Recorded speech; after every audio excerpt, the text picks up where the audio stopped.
আজকের আমরা এই ভিডিওটা মূলত নেপালের কাঠমান্ডুতে নাকি আমরা পুকারাত গেলাম ওটা রিলেটেড আর কি।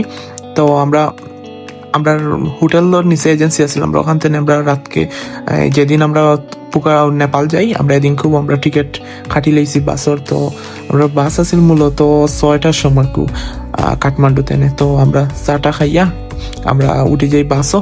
তো আমার কাছে আরো অনেক ভিডিও আছিল, তো এগুলো আমি রাখতাম পারছি না, আমার আগর ফোনটা একটু প্রবলেম হয়, তো ওটার মাঝে আছিল, তো ব্যাকআপও নিছিলাম না, সময় পাইছি না, তো আর খাতির আর কি ভিডিওর ব্যাকআপ নিতাম পারছি না। তো যাই হোক, তারপরে আমরা গাড়ির মাঝে উঠে গেলাম। তো উঠার পরে কিছুক্ষণ যাওয়ার পরে আমরা ব্রেক দিল ও জায়গার মাঝে। তো সবচেয়ে মজার বিষয় হয়েছে আমরা যখন কাঠমান্ডুতে পুকারা যাই কতক্ষণ পরে তারা বিভিন্ন জায়গা আছে, তো ওগুলো মাঝে ব্রেক দেয়। এগুলো মূলত আর কি খুব সুন্দর জায়গা, আর এখানে রেস্টুরেন্ট আছে, তো এর লাগে আর কি খাওয়ার লাগে ব্রেক দেয়। তবে 10 মিনিট থেকে আধা ঘন্টার মতো ওরকম 3-4টা ব্রেক দেয়। আসলে এত সুন্দর একটা জায়গা, তাও আবার রাস্তার সাইডে। এগুলো আসলে কোনো পর্যটন স্পট না, এগুলো আর কি যে রাস্তার পাশ আছে ওগুলা। আর আমরা যখন যাই আর কি তখন রাস্তার মাঝে একটু কনস্ট্রাকশনের কাম চলে, তাই ওটার দিয়ে আমরা একটু সময় লাগিয়েছিল আর একটু কষ্ট হয়েছে যাইতে। তবে বাস কিন্তু অত্যন্ত ভালো আছিল, আমরা হিটারওয়ালা বাস আছিল এবং ভিআইপি একটা বাস আছিল আর কি। তো বাসের ভিডিও না থাকার কারণে দেখাইতাম পারলাম না, তবে খুব ভালো বাস আছিল, তার দিয়ে কষ্ট কম হয়েছে। তার বাদেও অনেকে বমি করছেন, কারণ এগুলো পাহাড়ি রাস্তা, ফেসাইয়া এগুলো উঠে পাহাড়ের মাঝে, তো তার দ্বারা একটু প্রবলেম। দীর্ঘ একটা সময় আমরা জার্নি করার পরে অত্যন্ত ক্লান্ত আসলাম, তো আমরা পৌঁছে গেলাম পুকারাত। তো বাস স্ট্যান্ড থেকে আমরা একটা ট্যাক্সি হায়ার করলাম আমরা হোটেল পর্যন্ত যাওয়ার লাগে। আর আমরা হোটেলটা আছিল 6 নম্বর রোড লেকপার আর কি। তো ওখান থেকে আমরা 400 রুপি আর কেউ ফুরাইয়া আমরা গেলাম কি। তো যাওয়ার পরে এখানে আমরা হোটেল আসলে বুক করিয়া গেছি না, তো ওখান থেকে একটা হোটেল চুজ করিয়া আমরা রুম বুক করি। তো আর কি আজ পর্যন্ত আমার দেখা যতটা জায়গা গেছি এর মাঝে সেরা একটা জায়গা আছিল নেপাল আর কি, পোকারা বিশেষ করিয়া। কারণ এত পরিষ্কার আর এত ক্লিন একটা সিটি, যে ধুলাবালি তার বাদে ময়লা আবর্জনা এগুলা কিচ্ছু নেই, আর তারা এত ক্লিন করিয়া রাখে, তো এটার লাগে আরো ভালো লাগে। আর তার যে মানুষ আছে লোকাল, তারাও খুব ভালো, খুব ফ্রেন্ডলি। আর কিছু কিছু জিনিসের দাম খুব কম, আবার কিছু কিছু জিনিসের দাম খুব বেশি। তো আমরা হাঁটতে তো আমরা একটা হোটেল রুম খুঁজিয়া বা করি, তো আমরা দেখাইলাম আমরা রুম কোনটা, একটার হোটেল অথবা রিসোর্ট যাই করি না। তো আমরা হঠাৎ আসলাম 2 রাত, আমরা 4 রাত আসলাম আর কি পুকারাত। তো 2 রাত হঠাৎ আসলাম, আর একটা হোটেলও আসলাম 2 রাত। তো তারা ডেকোরেশন এত সুন্দর করিয়া রাখছে আর কি, ন্যাচারাল অফ বিউটি। আর রুমগুলো অত্যন্ত সুন্দর, আর রুম থেকে সরাসরি আর কি এভারেস্ট ভিউ আর কি হয় তারা এগুলো। আর তো এর লাগে আসলে এক্সট্রা কোনো টেকা নেই না তারা, আর অত্যন্ত চিপ প্রাইস আমরা পাইছিলাম। তো আমরা রুমে ওঠার পরে আমরা ব্যাগ টেগ রাখিয়ে আমরা ফ্রেশ হইয়া যাই গিয়ে আমরা খাবার খাওয়াতে আর কি। তো আমরা বাসন মাছ জার্নি করছি, কারণ আমরা খাইতাম পারছিলাম না অতটা, তো ভালো লাগছে না আর কি তখন। তো আমরা একটা ইন্ডিয়ান রেস্টুরেন্ট হয়েছে, আমি মাশরুম টিক্কা আর তার একটা সালাদ আছিল, তো ওটা আর কি ট্রাই করছিলাম। তো বিদেশ যখন আইসি বিভিন্ন ধরনের ফুড ট্রাই করার চেষ্টা করি, তো এগুলো অন্যরকম আর কি একটা কিতা থাকে। আর তারপরে আমরা খাওয়া দাওয়া শেষ করি আমরা যাই গিয়ে যে নেপালের পুকারার মূল আকর্ষণ যেটা ফেওয়া লেক আর কি, একটা লেক পার্ক। তো রাতকেই কেন আমরা যাই গিয়ে, আর কেন এই সময় প্রচুর শীত আছিল, যে ফোন আনতেন বা হইয়া ভিডিও করবো ভালো লাগছে ওরকম। আর প্রত্যেকটা স্টলের সামনে বা দোকান হইন আপনারা ওরকম আগুন তারা আপনারা দিছিল, যে কাস্টমার হলরে কিতা করার লাগে যে তারা আগুনটা ফাইতো ওরকম আর কি একটা সিস্টেম করছিল। তো একটা অত্যন্ত ভালো। আর ও দেখাই কেন বারবিকিউর তারা সিস্টেম করছে, তো আমরা বারবিকিউও ট্রাই করছি, তবে আহামরি অত ভালো লাগছে না বারবিকিউগুলো। আমরা দেশের যে সেন্ট মার্টিন যেরকম ভালো লাগে খাইতে, এরকম লাগছে না আর কি। কক্সবাজার খাইছি, তবে এগুলা ভালো না। আর এগুলা আগে আর একটা কারণ আছে, কারণ আমরা দেশে যেরকম মশলা ইউজ করে তারা হয়তো এরকম করে না, তারা অন্য কোনো ধরনের মশলা দেওয়া এর জন্য হইতে পারে আর কি। তো আমরা একটা ছোটো একটা মাছ নিয়েছিলাম আর কি, তো ওটাও ট্রাই করছি। আর ও ধরনের কাবাব আছে, তো এইগুলা আসলে ট্রাই করা ঠিক না আসলে। এগুলা যে আমরা হালাল হারামর একটা বিষয় আছে, তো এগুলা যদি মেনটেন করেন তাইলে এটা অবশ্যই কেউ ট্রাই করতো না। আসলে দেশের বাইরে ট্যুরও গেলে অথবা দেশের ভিতরেও বিভিন্ন ধরনের মানুষ দেখা যায়, পরিচিত হওয়া যায়, বোঝা যায়। তো দেখো তারা কুত্তাও ফালে, তো এইটাকে অন্যরকম আর কি, এটার খুব যত্ন করিয়া রাখে, গোসল টুসল করাই। আর লেক পারওয়ালা তারা কিন্তু খুব সুন্দর লাইভ মিউজিকের আয়োজন করে, তো এইগুলো খুব ভালো লাগে আর কি, যে হালকা হালকা শীত আর এই সময় খুব লাইভ মিউজিক, সাথে আগুনও দিছে তারা, আগুনও তা ফানি যায়, আর খুব ভালো লাগে আর কি সময়টা। চাটা খাইলা, কফি টফি খাইলা আর দেখলা। তো আমরা প্রথম দিনের ঘোরাঘুরি পুকারাত রাতকে অনুসমাপ্ত করিয়ে আমরা ঘুমাই যাই। আর পরের দিন আমরা ঘুম থেকে উঠি যাই প্রায় 4টার সময়। উঠি আমরা প্রিপারেশন লই, আমরা কয়েকটা জায়গা সাইট সিং করতাম আর কি ওটার। তো আমরা রাতকেও গাড়ি কনফার্ম করিয়া রাখছি। তো বিচার আমরা হোটেলের সামনে আইছেন, আইয়া কিন্তু আমরা কল দিছেন দিয়ে আমরা ঘুম থেকে তুলছেন যে আপনারা আমি আইছি। আমরা প্রথম দিনের ট্যুর শুরু হয় সারাংকুট ভিউটা করতে নে। তো আমরা যাই গিয়ে প্রায় সূর্যোদয়ের আগে আর কি। তো আমরা মূল টার্গেট আছিল যে ওখানে গিয়া সূর্যোদয় দেখতাম। আর এই সময় ঠান্ডা কিতা আর কি, প্রচুর ঠান্ডা ছিল। আর পাহাড়ের এত উফরে যে আমরা যে সময় শ্বাস লইছি যে বুঝা গেছে যে বাতাসের মাঝে অক্সিজেন নাই আর কি, খুব কষ্ট হয়েছিল আমরা। তো আস্তে আস্তে সূর্য উঠলো। আর সবচেয়ে মজার বিষয় হয়েছে যে এক সাইডে দিয়ে সূর্য উঠে আর এক সাইডে হিমালয়ের পাহাড়, যেগুলো আমরা ফোনে দেখতাম প্রায় সময়। তো আজকে যে বাস্তব চোখে দেখছি তো একটা অন্যরকম একটা অনুভূতি আসলে আর কি। যখন হিমালয়ের পাহাড়ের উপরে গিয়ে সূর্যের আলোটা পড়ে তখন ওইটা কি লালচে বর্ণের একটা আর কি দারুণ রং ধারণ করে আর কি। তো খুব সুন্দর লাগছে। আমরা তো ফার্স্ট টাইম দেখছি, তো ফার্স্ট টাইম যে কোনো জিনিস দেখার অভিজ্ঞতা খুব সুন্দর থাকে, খুব ভালো থাকে। তো আমরা এগুলা দেখতে দেখতে তো আমরা একটা রাস্তা আছিল ওই দিক দিয়া, তো এই বাইরে সেও যায় না। তো আমরা চিন্তা করলাম তো ওই যাই, ওই গিয়ে আমরা লামি যাই মুনিছে। তো এই বাইরে দেখি আইয়া দেখি মাশাল্লাহ অনেক সুন্দর ভিউ আর কি। আমরা যেখানে উঠছি পাহাড় বাইয়া এখান থেকে এই সাইড আরো অনেক সুন্দর।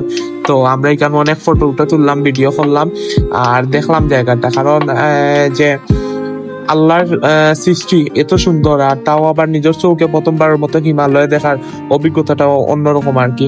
ওই যে আপনার পাহাড়গুলা দেখলা এগুলা কিন্তু মানুষের ট্রেক করিয়া যায়, এগুলা ওই যে অন্নপূর্ণা, তারপর আরো কিছু অনেকগুলা কি আছে আর কি। তো আমি এগুলা গেছিও না বা আমার এই সম্পর্কে আর কি নামগুলো আমি মনে করতাম পারলাম না, একটু মিস্টেক হইতে পারে। তো এগুলাত মানুষ যায়। তো যারা বেশি টেকা আছে তারা হেলিকপ্টারেও যাইতে পারে, আর যারা দরকার অ্যাডভেঞ্চার পছন্দ করে যে হাঁটিয়া যাইতো তো তারা হাঁটিয়া যায়। 7 দিন 8 দিন লাগে এগুলা যাইতে আর কি। তো এগুলা তো উঠে মানুষ উঠে ভাইয়া, এগুলা কিন্তু অসম্ভব না, মানুষের লাগে সম্ভব, এগুলাত মানুষ উঠে। আর ওই যে দেখতে পারো এগুলো হলো গিয়ার বেলুন, এগুলো আর কি আগুন দিয়া তারা বেলুন হিট দিলে আর কি তো একটা গ্যাস তৈরি হয়, তো গ্যাসে বেলুন আকাশে উড়ে। তো এগুলো অনেক সুন্দর লাগে সকালকে। তো এই রাইডটা নিতে হইলে কিন্তু বুড়ে যাওয়া লাগে। তো বুড়ে আমরা এইদিকে দিয়ে আইছিলাম, তো আর হিকানো যাইতাম পারছি না। তো এটা আমরা একটা মিস হয়ে গেছে আর কি।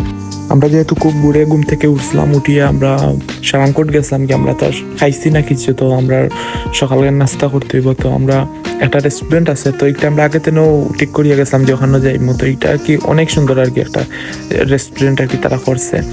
তো আমরা হঠাৎ গেলাম গিয়ে, তো যাওয়ার পরে আমরা অর্ডার দিলাম যে কফি টফি ওগুলা আর কি। তো এইগুলা এটা হইলে একটু সময় লাগবো। তো এর ফাঁকে আমরা বুড়িয়া দেখলাম তারা রেস্টুরেন্টটা অনেক সুন্দর আর কি। আর ডেকে যারা পুকারাত গেছেন তা তো অবশ্যই চিন্তা এই জায়গাটা, এটা তেনে আর কি যে হাতল্লা খান একটা ভিউ পয়েন্টের কিতা বানিয়ে আছে। তো ওটা তুটে বলতে ছবি টবি তুললে। তো আমরা এখানে উঠছিলাম, সব কিছুই আসছিল, তো ডিলেট হয়ে গেছে, তার দ্বারা দেখাইতাম পারলাম না। তো এই কারণে ভিডিওটা আর কি ম্যাচিউর লাগেন না।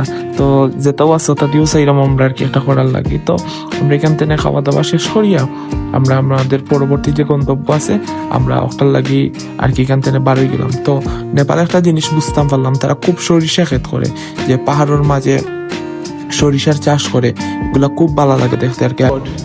ये पीते हैं लोग? हाँ जी।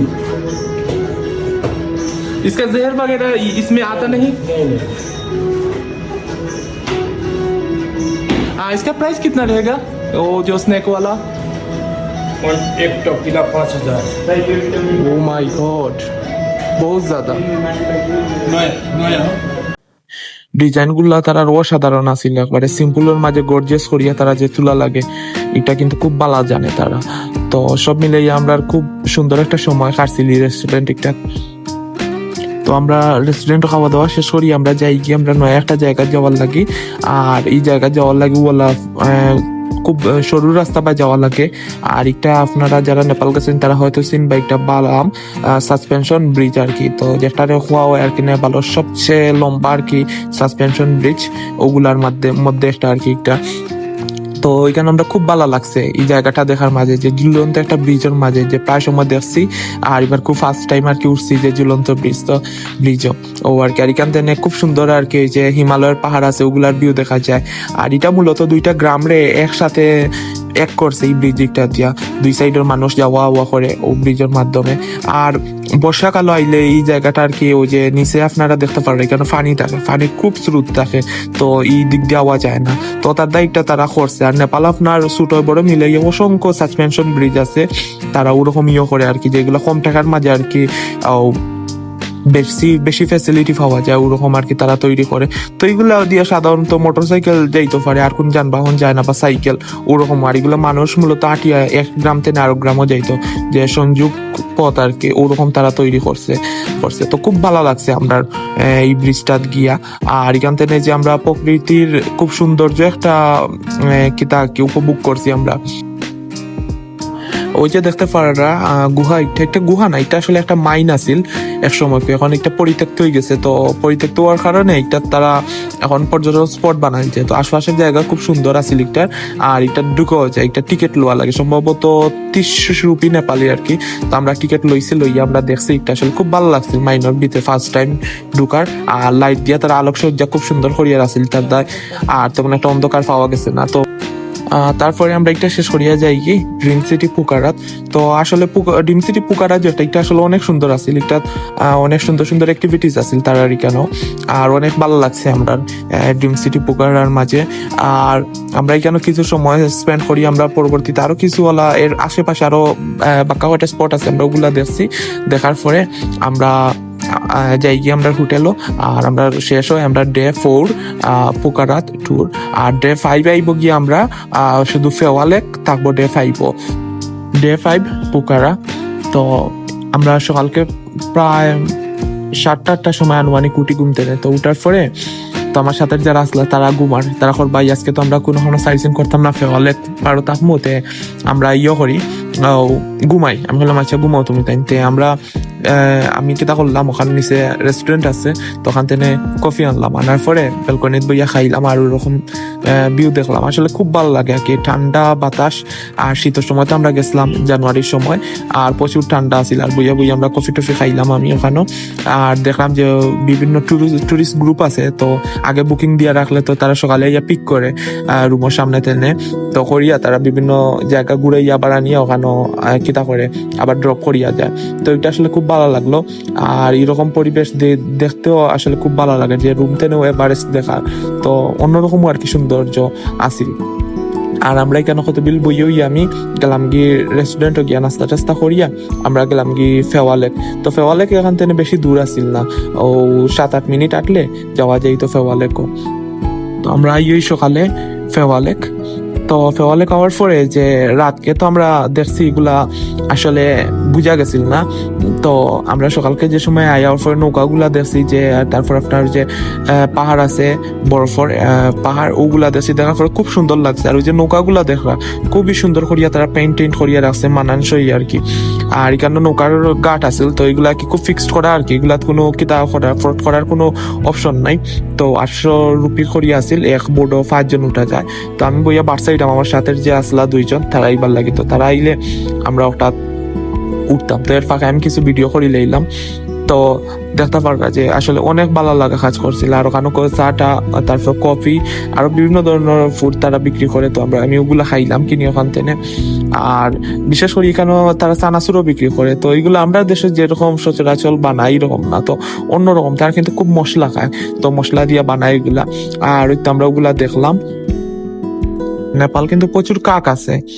হ্যাঁ, আমরা দেশেও তো এখন অতটা দেখা যায় না, কিন্তু নেপাল আপনার প্রচুর। আমরা যে হোটেলও আসলাম এখানে প্রচুর কাক আছে, শুধু সারা দিন ডাকতো, ওরকম একটা অবস্থা। আর এটা যে দেখতে পারলাম এখন এটা হলো কি দরকার দুপুরের টাইমে আর কি ফেওয়ালেক। তো দুপুরের টাইমে যে ভিউটা আমরা দেখছি এখান থেকে, এটা আর কি এক কথায় অসাধারণ আছিল, বেস্ট ভিউ আছিল দুপুরের সময়। আর এখানে কাইকিংও করা যায়, কাইকিংয়েরও তারা সিস্টেম করিয়া রাখছে। তো এইটা রইল গিয়ে আমরা নিচে করছি না, তো এইটার অন্যরকম একটা প্রাইস আছিল। আর ও যে দেখতে পারা এই ভিউটা, এটা তো সেরা আছিল, যে 100-র মধ্যে 100। এই ভিউটা দেখে মনে হয়েছে যে আমরা নেপাল ট্যুর সার্থক। আর নৌকাগুলা যে তারা রাখছে, তারা অত্যন্ত সুন্দর করিয়া গুছাইয়া কাছাইয়া রাখছে আর কি। তো এইগুলা দেখতে খুব ভালো লাগে। তো পুকারাত আমরা আরো অনেক জায়গায় গেছিলাম, তো এইগুলার ভিডিও ক্লিপ না থাকার কারণে দিতাম পারছি না। তো আমরা আরেকটা সিরিজ আইব,